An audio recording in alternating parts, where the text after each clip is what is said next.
guys, it's Kyra from KyraWilliamsFitness.com, and today we are doing reverse crunches.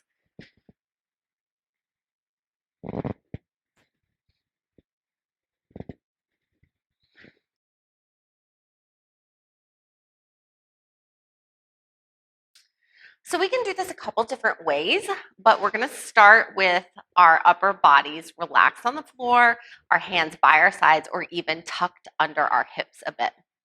So we can do the whole version where our legs come out, back in, and then go up. So out, in, and up. Or we would just stick to going up.